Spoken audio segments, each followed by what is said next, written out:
Also, Kenan is less brave than Ishmael, which Kenan decided not to join army, but Ishmael did. This shows Kenan a different perspective of living. Okay, what's the next question? Where do we find it? Where is All it? right. Get on the. Go. All right. So next we have Dragon, and the question saying, identify how his ways of life has changed in Sarajevo by reading the passage. So Yeah, I will start with that. So, before the war, Dragon and his wife used to go out and used to go to picnic and stuff. But after the war started, it's too dangerous to go out, which they never get to go out with his wife. yeah, and this sort of represents like the little details in everybody's sort of section. And it represents sorry. I forget. All right, the Cellist of Sarajevo discussion Socratic seminar. I'm Evan. I'm Brendan. Oliver. Yippin. So for our first question, it's on Kenan, and it's asking what are the benefits and challenges of having a friend like Ishmet, who was a soldier in the war. I think that Ishmet is a reflection of Kenan if he did not have a family and people that he loved to protect in the war. So it sort of like represents like a contrasting image of like Ishmet being, he's fighting for the country, or he's fighting for the people against the people in the hills. And so it's like giving Kenan a perspective, and it's sort of like what could have been and sort of how he portrays himself. And also, like, All right, so building off of what Yibbon said, it sort of represents how every section, every character in this book is sort of take advantage of the little things. So for Dragon, it's going out for picnics, it's working at his bakery, it's actually talking to people because he never talks to anybody in his wartime life. And that also sort of builds on the fact that the little things that we take advantage, you don't really know until they're gone. And that's sort of a theme that's expressed in every single character, is the little things that they sort of love and like the basic challenges in life that we have in normal everyday life before war. They're so minor, but they have such a significant impact when it comes to big challenges and like problems such as war in a city. Yeah.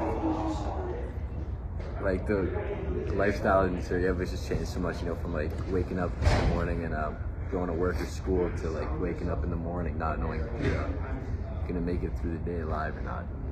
You know, your job instead of like going to work and making money is like going out and getting water or food for your family, you know, fighting against like enemies and stuff. Yeah, and that sort of represents the significance of like everyday life and sort of our inalienable rights and sort of like rights and freedoms that we have in countries that aren't affected by war, and sort of the fact that we're allowed to do that, and that sort of represents the power of those rights and why they're so significant in society, because without that we don't have the sort of reassuring impact that if you wake up, you know that if your health is right, you know that you have a chance of making it through the day in everyday life. In war, you don't know that, and that's sort of Dragon's significance. He's just trying to make it through every single day, and he's just trying to survive and sort of get through the war, hoping for a better future.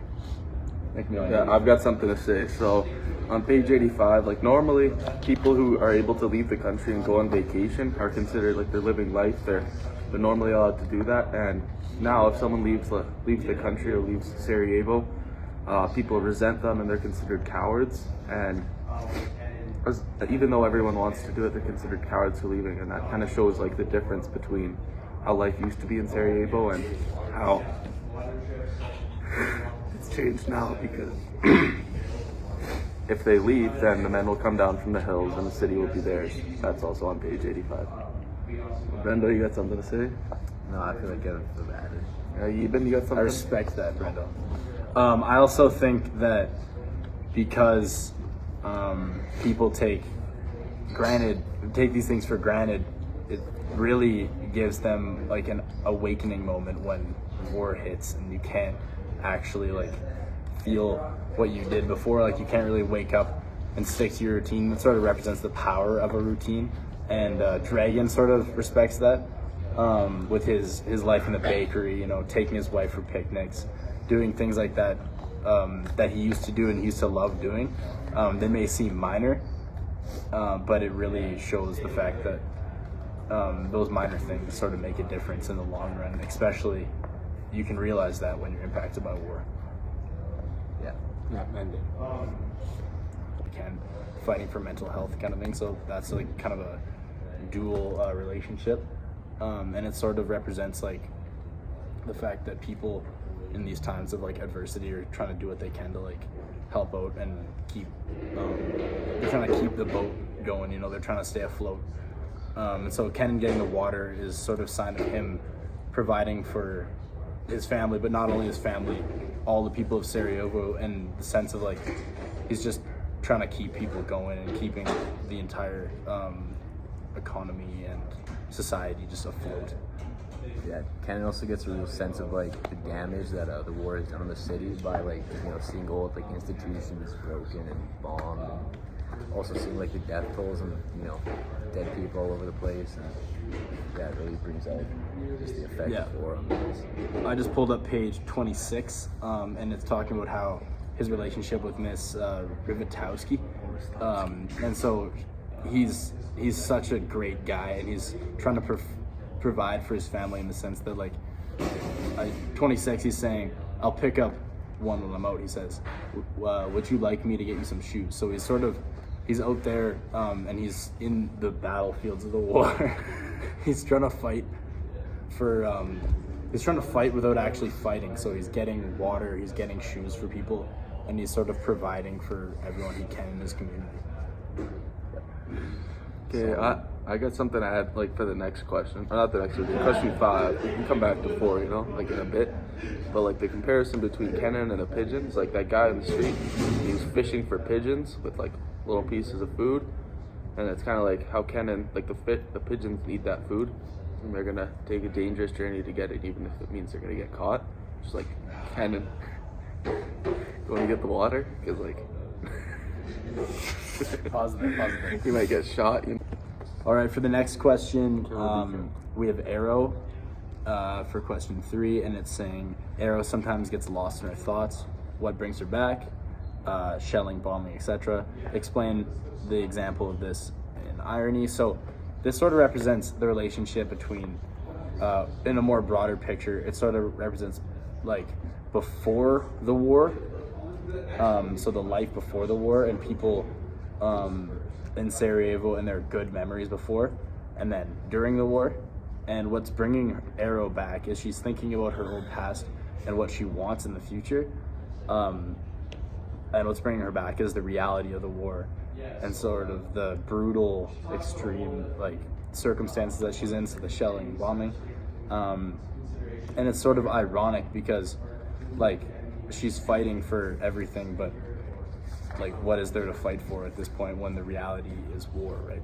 So she's fighting for her whole life, but the reality is just so dark and so disheartening that it's sort of hard for her to fight for it, even though she's so attentive and working so hard to fight for what she believes in. Brenda, what do you think of this, my friend? Yeah, I think like, you know, like she gets lost in her thoughts because, you know, she has had to change pretty much her name and personality just to like cope with the war, and like the only way of getting back to her old self is, you know, killing and, you know, kill or be killed, you know, push through the war, and she can't go back to her old self until the war is finished. Our next question is Dragon. So, identify the ways life has changed in Sarajevo by reading passages that answer the question. Oh, we probably, okay, let's look at passages here. All right, pause. So our next question is, what is your most valued possession, and would you pay 20 times the price for it? So Yibin, you want to take the floor here? Yeah, so my most valued possession is hockey stick, which is I'm a hockey player, and I would pay 20 times the price to have it because hockey's like my everything, which brought me here. So